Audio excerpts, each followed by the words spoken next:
Secretary of State Mike Pompeo refused to acknowledge Joe Biden's victory as president-elect, saying at the State Department Tuesday that there will be a smooth transition to a second Trump administration, igniting a furor and roiling diplomats.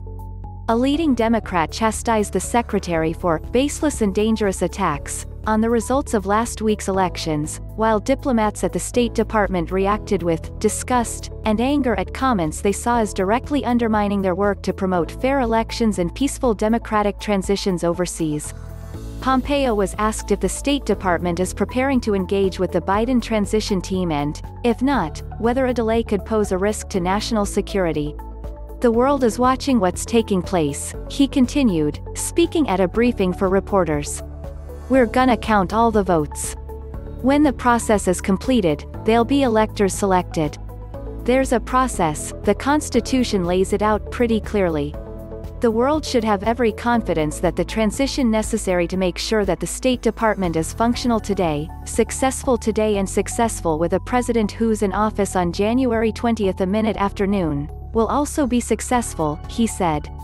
Pompeo's remarks added to confusion generated by President Donald Trump's refusal to concede the 2020 election and growing concern that a chaotic transition period could indeed undermine national security.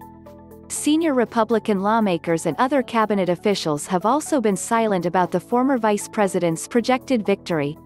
Even as foreign leaders call to congratulate Biden, Trump has refused to accept the result, with his campaign launching legal challenges and making baseless claims about voter fraud and illegal votes.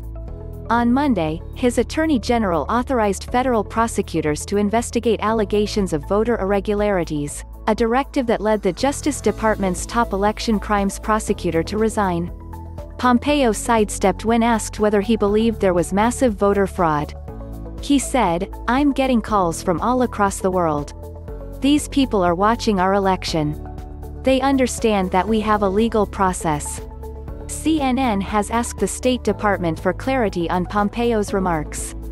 The top Democrat on the House Foreign Affairs Committee said in a statement Tuesday that Pompeo shouldn't play along with baseless and dangerous attacks on the legitimacy of last week's election.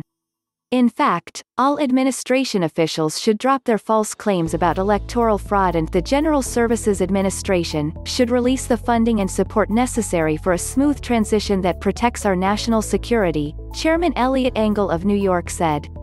The State Department should now begin preparing for President-elect Biden's transition. Multiple world leaders have already congratulated Biden on his victory.